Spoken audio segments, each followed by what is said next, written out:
અમને મોટા નેતા ને 45,000 42,000 એટલે અમે મરી ગયા અમારું કાંઈ છે જ નહીં. ખેતી છે તે બધા સહનકર બધા ગોચા નો આછા હોય ખબર છે. ગોટલા સોટલા ઉડી જાય શું ખેતી પચવા વિના ઉપર વાળો વરહેન મેનેજ કરીને દઈએ ત્યાં દાણા ખાવ ને ક્યાંથી માયસી દાણા શું ખાય મટન નકરા ખાઈને જીવો. વિસાવદરની પેટા ચૂંટણીની અંદર ફરી વખત સૌથી મોટો ધડાકો ગોપાલભાઈ ઇટાલિયા બાજી મારશે. પછી મિત્રો વાત કીધો આમ આદમી પાર્ટીના નેતા ગોપાલભાઈ ઇટાલિયા આ વખતે વિસાવદરની અંદર હારશે. શું કિરીટભાઈ પટેલ ભાજપના નેતા ભૂલિયામ બાજી મારી જશે? નમસ્કાર મિત્રો, ફરી એક નવો વિડીયોમાં તમારું સ્વાગત છે. ગુજરાતની અંદર વિસાવદરની પેટા ચૂંટણી એટલી બધી સરખામાં છે કે તેના વિશે વાત જ ના કરો. ખાસ કરીને મિત્રો વાત કીધું ગુજરાતની અંદર અત્યારે વિસાવદરની પેટા ચૂંટણી ખૂબ જ સરસામાં અંદર રહી છે. તો આના વિશે તમે શું કહેશો? ખાસ કરીને મળતી માહિતી મુજબ જાણકારી મળી રહેશે. વિડીયો એન્ડ સુધી જોતા રહેજો.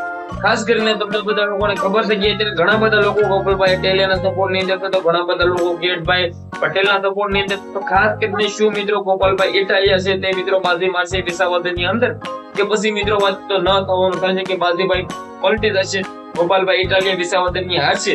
જ્યારે થયું હતું ભરૂચની અંદર શેતુભાઈ વસાવા આમ આદમી પાર્ટીના નેતા હતા અને તેનું પલડું ભાઈ ખૂબ જ ભારે હતી. અને મિત્રો વાત કીધું કે મનસુખભાઈ વસાવા છે તેનું પલડું ભાઈ ખૂબ જ ઓછું હતું. સત્તાભાઈ મનસુખભાઈ વસાવા ભાજપના નેતા બાજી મરી ગયા હતા. તો શું મિત્રો વાત કીધું ફરી વખત આવું થશે? ગોપાલભાઈ ઇટાલિયા શું હારી શકશે? શું મિત્રો વાત કીધું વિસાવદરની અંદર કિરીટ પટેલ થી બાજી મારી જશે કે ગોપાલભાઈ ઇટાલિયા ન કરવાનું કરીને મિત્રો વાત કીધું જીતશે? ન કરવાનું એ માટે કહું છું કે અત્યાર સુધીના ટાઈમ ની અંદર 2-3 ધારાસભ્યો એવા છે કે જે આમ આદમી પાર્ટીના છે, બાકી બધા જ ભાઈ એમ કીધું ભાજપના છે.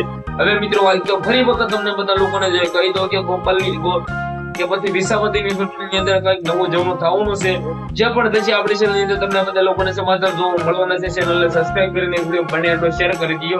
ધન્યવાદ.